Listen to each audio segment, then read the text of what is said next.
Yeshua utilise-t-il l'expression dans le sein d'Abraham? Évidemment que ça paraît quelque chose de tout à fait, je dirais, totalement basique, puisque pour beaucoup, le sein d'Abraham, ça représente le pauvre et le riche.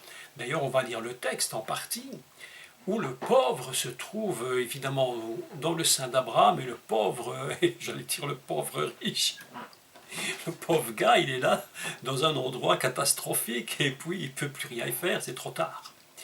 Donc, on est parti d'un principe, j'allais dire, extrêmement évangélique et catholique, puisque vous savez qu'on se défend beaucoup du catholicisme, mais en réalité, il y a une foule de doctrines, mais une foule de doctrines, hormis quelques-unes très très graves, comme l'idolâtrie et l'adoration des idoles, mais une foule de doctrines qui n'ont jamais été repensées du tout à la pensée hébraïque, et qui fonctionnent selon le principe suivant, ben voilà l'histoire du mauvais riche.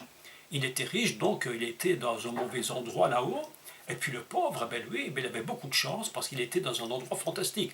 Donc, conclusion de ce que l'Église a souvent enseigné, mais très longtemps enseigné, et pendant des siècles, je crois, c'est ben, vivement qu'on soit pauvre pour aller du bon côté, et puis surtout ne soyez pas riche pour ne pas vous retrouver, entre guillemets, en enfer. Vous voyez, les théories mais sont absolument mais impensables. Et lorsqu'on repense à ce texte, mais selon la pensée de la Torah, selon la pensée des prophètes et de Yeshua lui-même, vous allez voir qu'il ne s'agit strictement pas du tout de cela. Alors aujourd'hui, ce que je vais enseigner, c'est complètement différent de ce qu'on a toujours dit. Enfin, je le pense. Peut-être pas tout le monde, mais enfin, je crois là les 99,99% des gens. Et vous allez voir que ce texte du riche et de Lazare est autre chose. Donc, nous allons, pour expliquer le sein d'Abraham, qu'est-ce que ça signifie? Et pourquoi cette expression est évidemment est reprise dans le texte de Luc au chapitre 16, et nous allons lire le début. Je ne vais pas tout lire parce que c'est un peu long, et je ne voudrais pas rater l'explication, donc vous le prendrez chez vous, vous le lisez, hein, et vous le lisez tout en entier, et puis vous allez réfléchir après ce que je vous ai expliqué, ce texte. Et vous allez comprendre comment c'est complètement différent. Donc commençons la lecture au début, et puis le reste vous le ferez chez vous, d'accord? Alors, on prend l'évangile de Luc, à partir du verset 19. Il y avait un homme riche. Je le lis en français, puis j'explique en hébreu. Hein. Il y avait un homme riche qui avait été vêtu, écoutez bien chaque mot, parce que chaque mot que Yeshua utilise va à un poids dans l'histoire. Ce n'était pas un homme riche n'importe qui, ce n'était pas n'importe quoi, il n'était pas revêtu de n'importe quel vêtement, il était revêtu de pourpre, on dit argaman, et de fin lin, on dit shèche. Vous vous souvenez de ce que je vous ai enseigné au sujet du tabernacle il y a déjà plusieurs années, et que d'ailleurs je dois recommencer l'enseignement parce que je dois rajouter des données, c'est que l'argaman, le pourpre, c'est les vêtements qu'on trouve, une couleur qu'on trouve dans le tabernacle et dans le temple. Et shèche, c'est le fin lin avec lesquels sont revêtus les sacrificateurs. Ils sont revêtus de shèche. Bon, vous voyez que déjà les deux premiers mots de ce texte ont déjà en soi mais une portée mais absolument fantastique. Donc, il y avait un homme riche qui était revêtu de argaman véchèche et qui chaque jour menait joyeuse et brillante vie.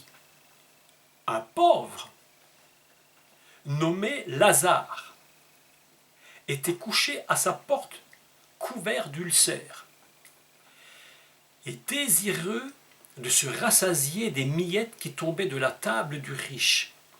Et même, les chiens venaient encore lécher ses ulcères. Vous imaginez la scène? Ça veut dire que le gars, il est complètement fichu, il ne sait même plus se défendre, même contre un chien qui vient lui lécher les ulcères, c'est une horreur, mais totale. totale, c'est quelque chose d'absolument impensable. La pauvreté a atteint un niveau dramatique. Le pauvre mourut et fut porté par les anges, écoutez bien les mots, je vais expliquer pourquoi il utilise ça, c'est Yeshua qui parle. Le pauvre mourut et il fut porté par les anges dans le sein d'Abraham. Le riche mourut aussi et il fut enseveli.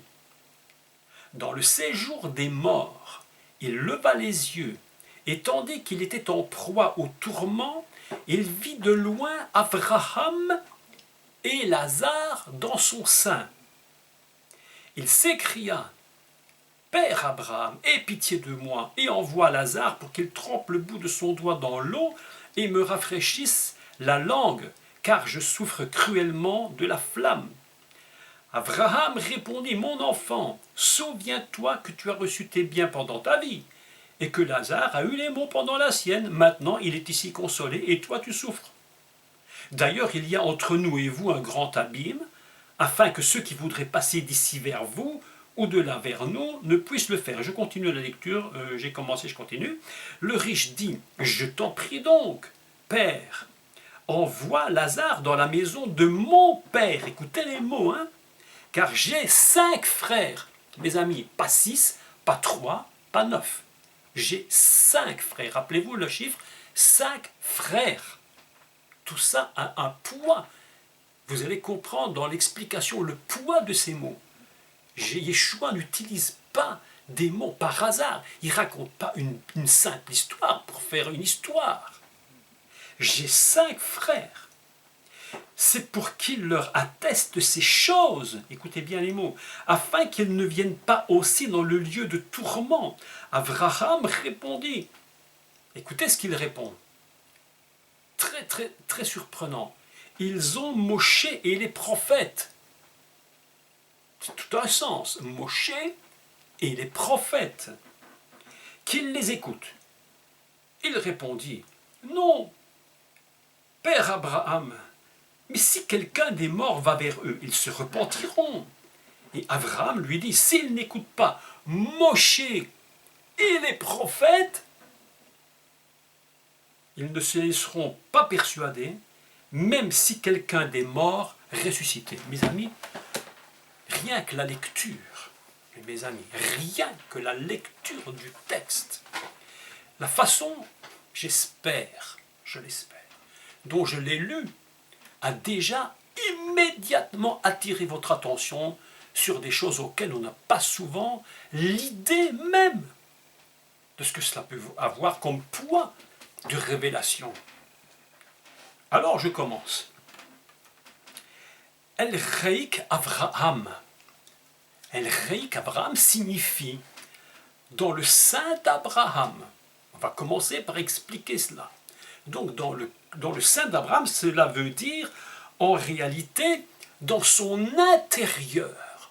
Ce n'est pas le mot shad, le mot sein, ou en hébreu. Donc vous savez qu'on avait dit que shadim, les seins, les mamelles, ici c'est pas le même mot.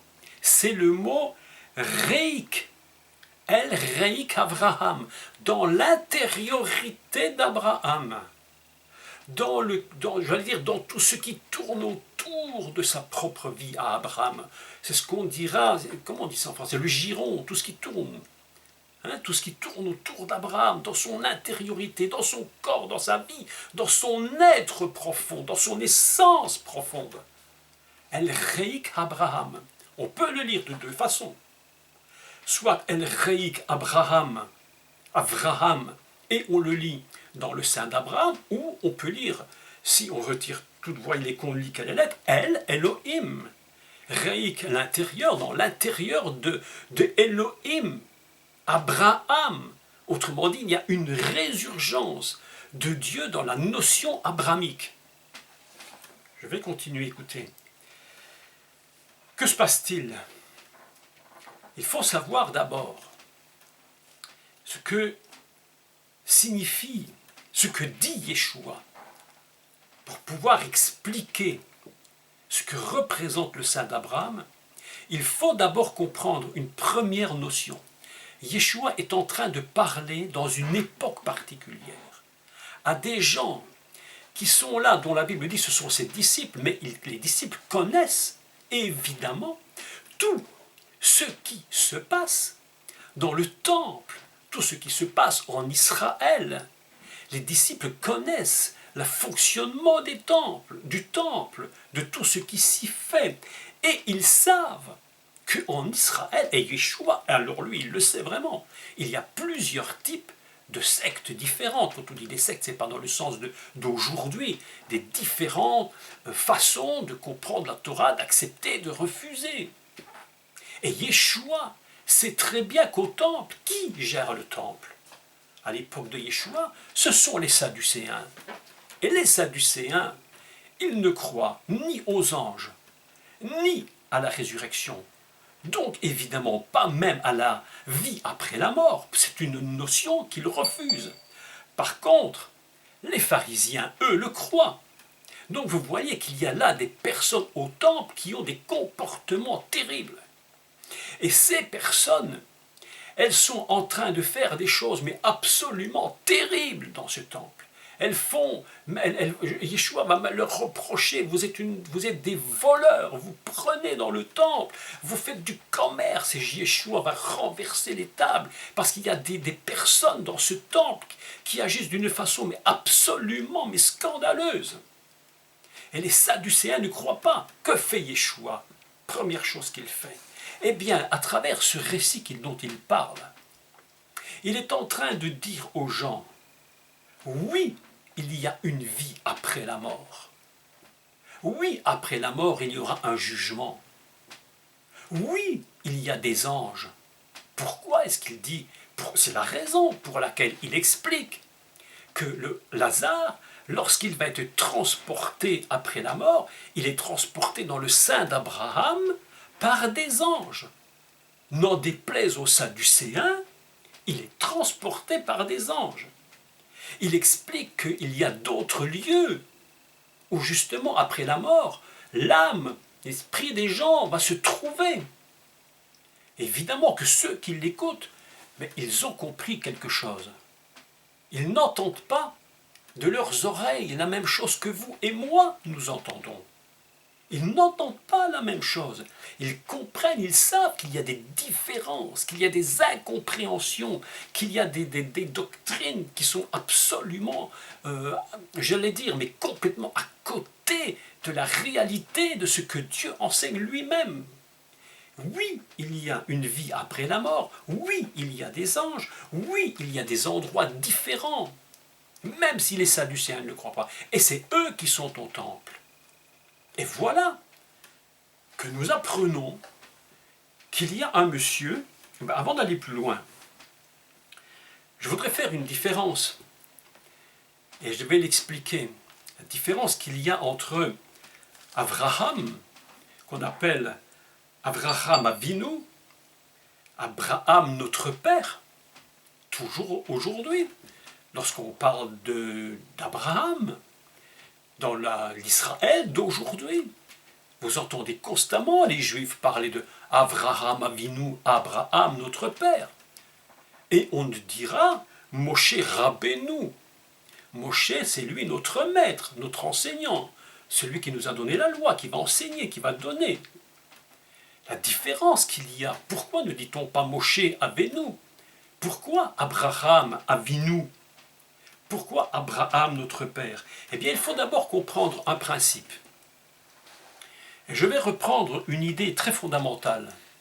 Une idée fondamentale qui était donnée par les sages d'Israël.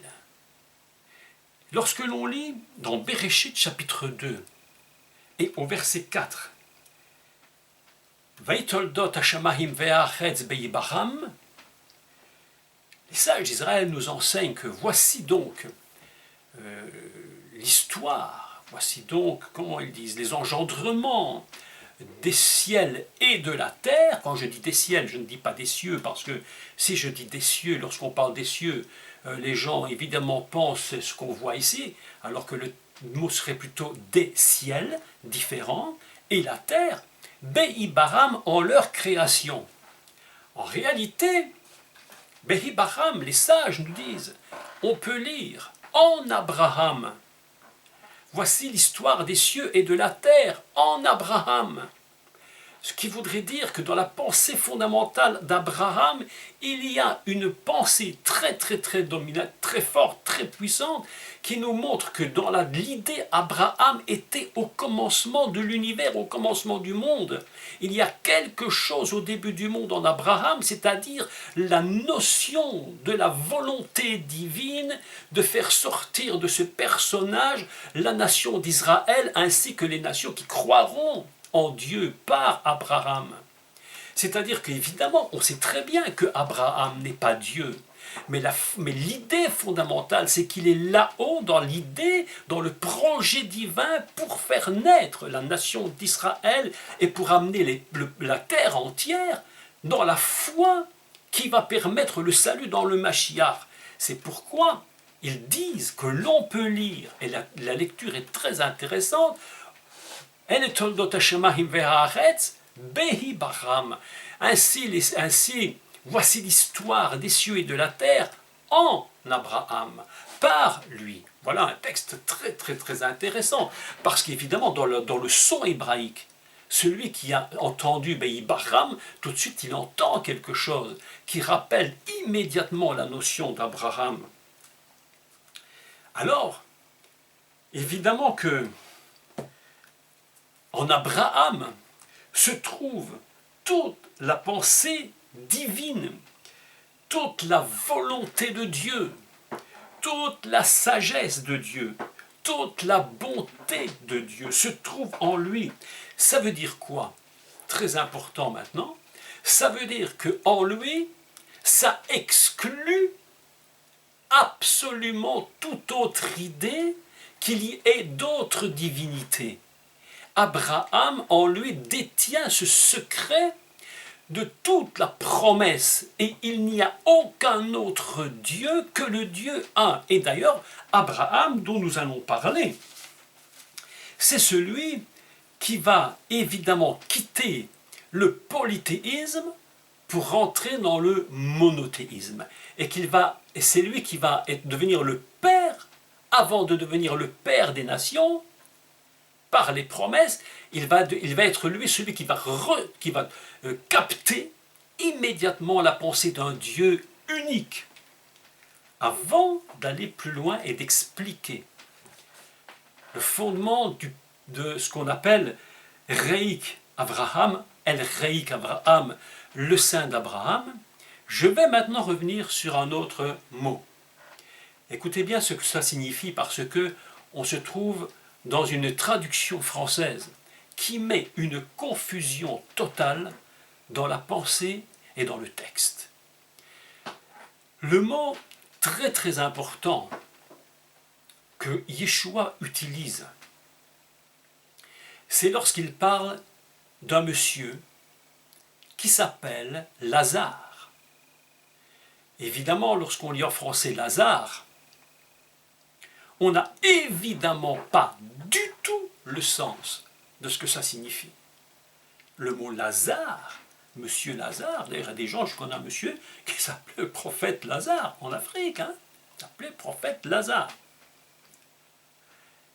En hébreu, le mot est complètement différent. On ne dit pas Lazare, on dit El-Hazar. El-Hazar, qui signifie qui a l'appui de Dieu, qui signifie Elohim assiste. Dieu nous donne son appui, Dieu nous assiste. Voilà qui est ce monsieur. Pourquoi Yeshua a-t-il choisi le nom de El-Hazar? Il aurait pu choisir quelqu'un d'autre. Il aurait pu choisir un autre nom. Pourquoi va-t-il utiliser ce mot? Il faut qu'on se rappelle une chose très importante dans ce récit. C'est que lorsque l'on parle d'un personnage qui, lui, dans la Bible, évidemment, s'appelle Éléazar. En réalité, ce n'est pas deux noms différents. Qui est Éléazar? Traduction française. C'est le troisième fils d'Aaron qui devient, tenez-vous bien, sacrificateur. C'est lui dont il est dit qu'à la mort de Moshe, à la mort de Aaron, du grand sacrificateur, on l'a dépouillé de ses vêtements, on lui a pris, et on en a revêtu son fils Éléazar. En réalité, il s'appelle El-Hazar. Exactement comme dans le récit de Yeshua. Éléazar et Lazare, c'est deux noms exactement les mêmes. On n'est pas dans des différences. Nous nous rappelons qu'à l'époque de Yeshua au temple, les services du temple avaient été complètement bouleversés. C'était les Sadducéens qui géraient le temple. Ils n'auraient même pas dû le gérer. C'était le travail des Lévites. C'était le travail des Kohen, c'était le travail des grands prêtres. Mais tout était renversé. De quoi parle Yeshua? De quoi est-il en train de parler? Lorsque les gens entendent un homme riche, vêtu de pourpre, avec du fin lin, immédiatement dans l'écoute des gens qui sont là, ils se rendent compte qu'on parle de quelque chose de spécial. On ne parle pas ici d'un pauvre gars qui est en train de crever bêtement, là, qui n'a pas gagné, et puis d'un riche qui, lui, il n'aurait jamais dû être riche. Non, non, non. Yeshua parle d'autre chose. Il parle d'une situation qui se produit en Israël au temple. Il y a là un personnage revêtu de shèsh, c'est-à-dire du fin lin, qui représente donc la sainteté, la pureté dans le temple. Mais ils font n'importe quoi. Il est revêtu d'argamane, c'est-à-dire de pourpre, de vêtements royal. Voilà qui est cet homme. Et qui est Éléazar? Lui dont on ne veut pas. Lui qui est à la porte du temple. Il est à la porte du riche. Il est en train, passez-moi l'expression, mais il est en train de crever comme un chien. Même les chiens viennent le lécher. On ne veut pas de lui. Le pauvre Lazare, il est là. El-Hazar. Dieu assiste. Dieu va l'aider. Et là, nous allons voir ce que Yeshua enseigne. Voilà déjà une approche du texte, mais complètement différente de celle qu'on a l'habitude de lire. Si on part d'un principe, d'une lecture très, très basique du texte, ben évidemment, qu'est-ce qu'on enseigne depuis des siècles à l'Église? Ben, si tu veux ton paradis, mais sois pauvre et crève comme Lazare. Et plus tu seras pauvre, et plus tu seras malade, et plus tu auras un beau paradis. Et puis toi, tu es riche, et bien alors, toi, tu es bon pour l'enfer. Voilà un peu ce qu'on en a enseigné pendant des années dans l'Église à cause d'une incompréhension totale du texte et des paroles de Yeshua, qui enseigne mais complètement autre chose. C'est absolument incroyable. Donc, nous voilà en présence d'un homme qui s'appelle El-Hazar, exactement comme le prêtre, comme le grand prêtre, fils d'Aaron, qui est le second sacrificateur, grand prêtre, au tabernacle. Et voilà que nous nous trouvons avec une personne qui a pris une place qu'il n'aurait jamais dû prendre, qui est revêtue de fin lin, qui est revêtue donc de pourpre, et ils vivent une vie, et il dit, ils menaient une joyeuse et brillante vie. Vous savez, les gens du temple, ils faisaient une vie brillante, hein, reculés devant rien, il y avait tout ce qu'il leur fallait, et le reste n'avait aucune importance. Ce qui se passait au temple était dramatique. Dramatique, c'est pourquoi Yeshua viendra juste avant la Pâque, avant de mourir, il va dire, mais vous avez fait de ma maison une maison, de la maison de prière, vous en avez fait une caverne de voleurs et de brigands. Nous nous trouvons ici devant un texte absolument surprenant. Pourquoi? Parce que si vous écoutez, si vous lisez bien le texte, vous allez remarquer que El-Hazar, le pauvre, représente celui qui est normalement le grand sacrificateur, le grand prêtre. Et on n'en veut pas. Par contre, celui qu'on appelle le riche, de lui, on ne donne pas de nom. Il ne possède pas de nom. Il ne possède qu'une image. Et l'image qu'il a, c'est celle de revêtir le fin lin et le pourpre. Et cet homme, voilà qu'il vient à mourir. Lazare meurt, et Lazare meurt, et puis le riche meurt, et les voilà qu'il se trouve là-haut. Là-haut, il y a deux endroits. Un endroit qu'on appelle donc le El Reik Avraham, le sein d'Abraham, la nature fondamentale abrahamique totale, intérieure, l'essence profonde qui enferme toute la promesse divine dont on va parler. Et puis il y a de l'autre côté un endroit de souffrance, de tourment. Et le pire dans cette histoire, c'est qu'entre les deux, il y a une communication, ils se voient, ils peuvent parler, mais il est impossible de traverser. C'est comme si vous étiez dans une pièce avec d'un côté, au milieu de la pièce, un très épais plexiglas. Vous ne pouvez jamais traverser la pièce, mais de l'autre côté, vous pouvez voir. Ainsi, il y a un échange entre les deux. Et c'est ça la chose, la terrible, c'est que le riche, il se retrouve là-haut, il peut comprendre sa situation, il voit que le pauvre est dans le sein d'Abraham, et il va dire quelque chose. Écoutez, parce que ici, le mot est très important. Et la traduction française est ratée, je la retraduis moi-même, telle qu'elle doit être traduite, c'est lorsqu'il dit « Père Abraham ». En fait, il n'est pas dit « Père Abraham », il est dit « Avi Avraham ». Mon père Abraham. C'est pas seulement père d'une façon, père, ça peut être n'importe quoi, père en réalité. Hein.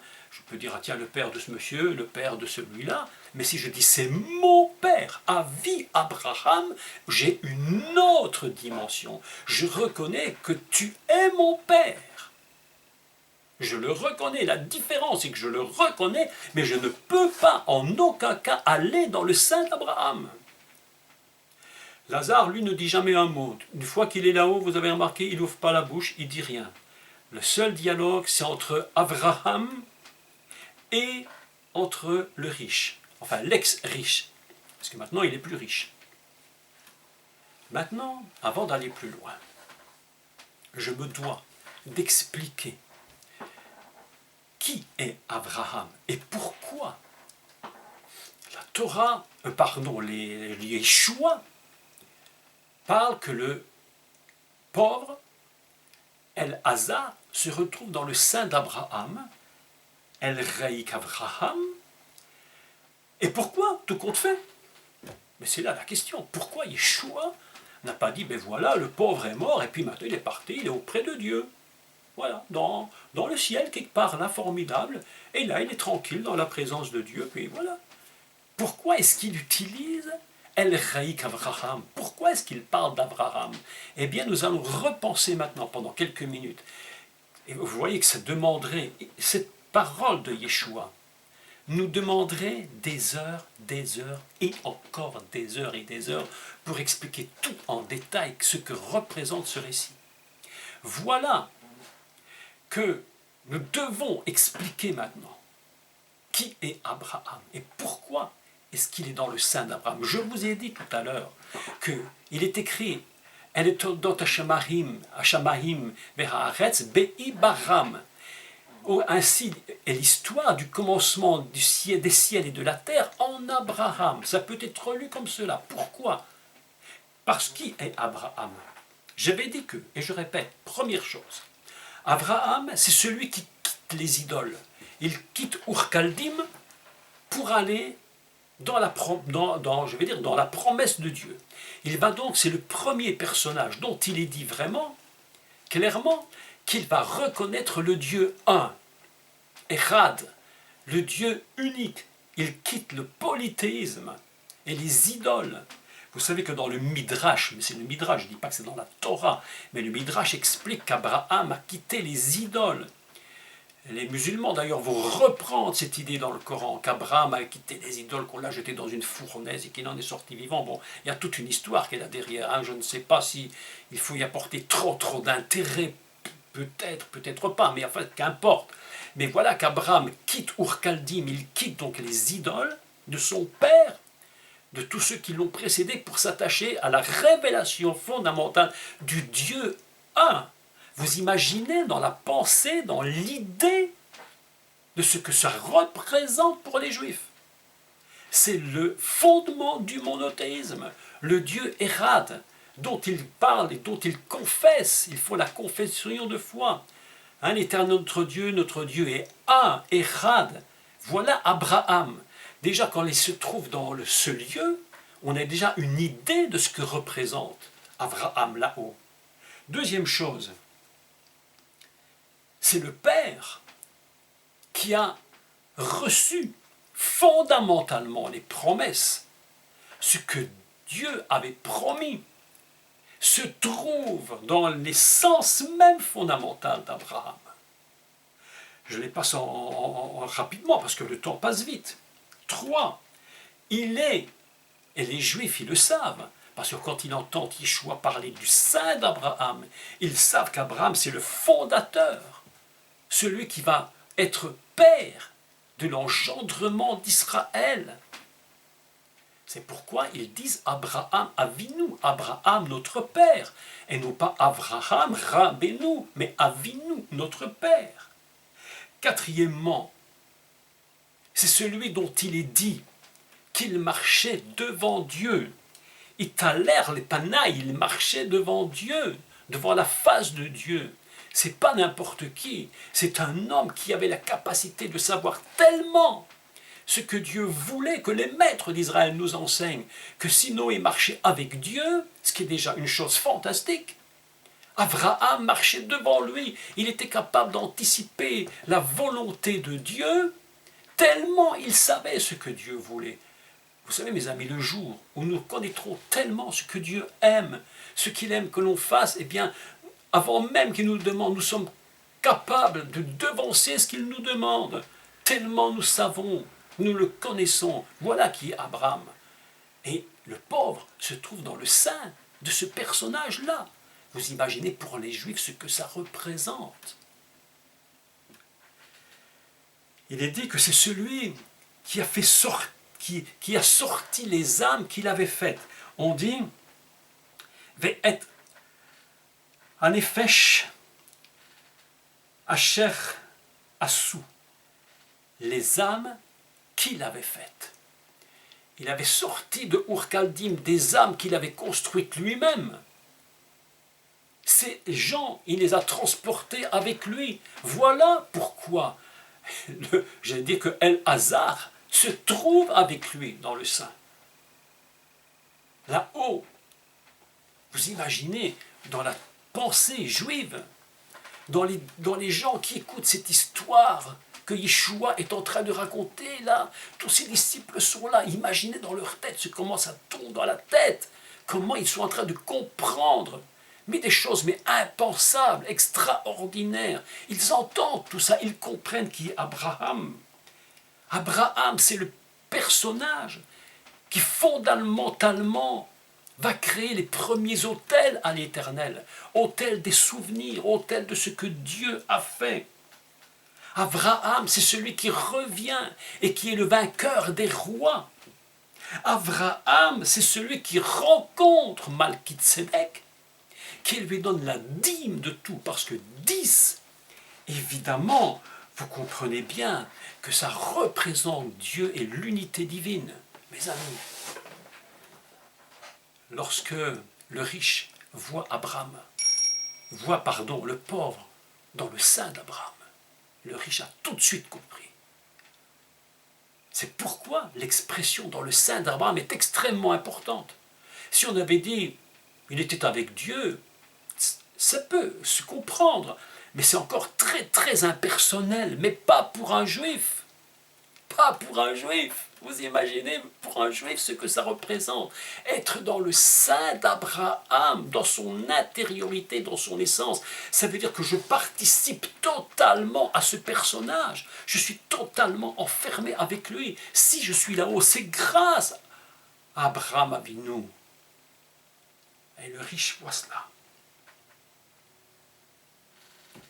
Mes amis, à un moment, Yeshua parle. Vous savez, il nous faudrait parler des heures, des heures, des heures, des heures, c'est impossible, je n'ai même pas le temps de tout expliquer. Mais à un moment particulier, Yeshua va dire quelque chose. Et je vais le relire parce que il faut absolument que nous attirions notre attention pour comprendre qui est ce riche. Alors,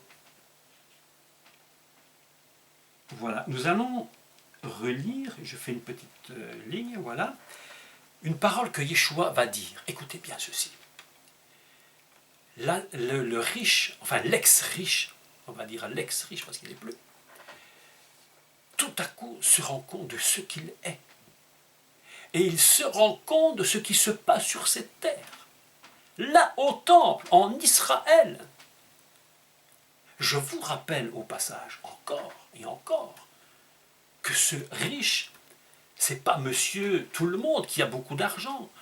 Lorsque Jésus va parler d'un riche, il va expliquer qu'il prend son blé, il amasse dans les greniers, il fait... Ça, c'est une autre parabole. Il parle d'autre chose, des gens qui ont plus les besoins de la terre que les besoins du ciel. Et c'est pourquoi Yeshua leur dira, mais amassez-vous des trésors dans le ciel, parce que sur la terre, vous pouvez vous amasser, mais demain, vous êtes peut-être morts. Vous savez, mes amis, ici, hier matin, juste en face de la porte, là, juste où je suis là, devant ma fenêtre, là, la dame qui était là est tombée morte la nuit. Elle est partie. Hop. Fini. Ça, c'est une autre parabole. Mais ici, il ne parle pas de ceux qui ont amassé. Il parle de quoi? Écoutez, je répète, il est vêtu de chèche, la robe des sacrificateurs. Il est revêtu de pourpre, la royauté, ce qu'on trouve au temple. Et il va dire quelque chose à Abraham, mais absolument surprenant. Écoutez ce qu'il lui dit. Le riche dit, « Je te prie donc, mon père !» Écoutez le mot. La traduction française ne dit pas, elle dit, la traduction est mauvaise, il dit, le riche dit, « Je te prie donc, père Abraham !» Le texte original dit, « Je te prie donc, mon père, à vie, à vie. » Écoutez la suite maintenant. Parce qu'ici, c'est le secret, mais le secret absolument, oh, fantastique. Écoutez ce qu'il dit, je le dis en hébreu, les mots pour que vous les entendiez, que vous fassiez la relation entre les deux. Je relis. Je dis donc, à vie, mon père, envoie Lazare dans la maison de Avi. Oh, mais qu'est-ce que c'est que cette histoire? Envoie dans la maison de Avi. Envoie dans la maison de mon père. Mais qu'est-ce que tu me racontes? Toi, Alex Rich, tu me racontes quoi? Qu'est-ce que tu me dis? Tu me dis mon père, et tu me dis que sur terre, il y a la maison de mon père, et que dans cette maison, il y a quelque chose de spécial. Qu'est-ce qu'il y a dans cette maison? Il va dire, j'ai 5 frères. Il ne parle pas des sœurs, il parle des frères, mes amis. Qu'est-ce que cela veut dire d'avoir 5 frères? Vous imaginez? Il n'a pas dit 6, il n'a pas dit 3, il n'a pas dit 2. Au temple de Jérusalem, il y a des services qui se produisent au temple. Et combien y a-t-il de services différents dans le temple? Dans la sacrificature, dans le service du temple, dans toutes ces personnes qui sont attachées au temple. Il y en a 5. Je les cite. Ceux qui sont très importants, mais très importants, les portiers, les chantres, ce qui est loup, les intendants, les administrateurs et les juges. 5 grandes fonctions. Et l'ex-riche dit à père, il dit mon père, va dans la maison de mon père. C'est quoi la maison de mon père? C'est ce qu'on appelle Bahit HaKodesh, le temple, la maison, le temple de Dieu. Va dans la maison de mon père parce qu'il y a 5 frères là. Ils sont en train de faire la même erreur que moi que j'ai fait. Va, il faut envoyer Lazare. Mais qui est Lazare? El Hazar. C'est celui qui porte le nom du grand sacrificateur. 3e fils de Aaron. Les 2 sont morts, vous vous souvenez. Et c'est lui qui va devenir le grand prêtre. Je sais. Quelques-uns pourront m'écouter et me dire, oui, mais tu décodes un peu tout comme ça. Mais mes amis, reconnaissons quand même que dans ce texte, il y a quand même des secrets qu'il faut dévoiler. C'est absolument impressionnant. J'ai 5 frères, où? Dans la maison de mon père. Bahit Avi. La maison de mon père. Je reconnais que tu es mon père. Ce que j'ai fait n'était pas bon. Mais je veux sauver cette histoire. Et que répond Abraham? Parce que je vous rappelle que Lazare ne dit toujours pas un mot. Que dit Abraham à l'ex-riche? Il dit, ils ont moché. Rabbeinu. Ils ont moché et ils ont Nevi'im, les prophètes. C'est-à-dire, ils ont celui qui a donné la loi, c'est-à-dire par laquelle vous êtes enseignés, et ils ont les prophètes. Mais Yeshua dira, mais même les prophètes, Zacharie, vous l'avez tué entre l'autel et le temple. Vous imaginez ce qui se passe en Israël, mes amis. C'est pourquoi Dieu leur a tellement reproché, vous êtes un peuple au cou raide, vous êtes un peuple insoumis, un peuple, vraiment, je vous ai mis en exil, mais qu'est-ce que vous méritiez d'autre? Ils ont moché et les prophètes. Alors il répond, qu'il les écoute, qu'il les écoute. Et il répondit, non. Mon père Abraham, Abraham. Mais si quelqu'un des morts va vers eux, ils se repentiront. Mais attendez, écoutez le mot. Écoutez, on est bien ici dans une question de repentance. On est bien dans une question de retourner à l'erreur, faire une teshuva. Ils se repentiront. C'est pas une question d'être riche, d'avoir de l'argent, d'avoir des biens. On peut être riche, mes amis, on peut être riche et servir le Seigneur. On peut être pauvre et ne pas le servir. C'est pourquoi ce texte ne parle strictement pas de ces choses. Il parle de ce que je vous dis.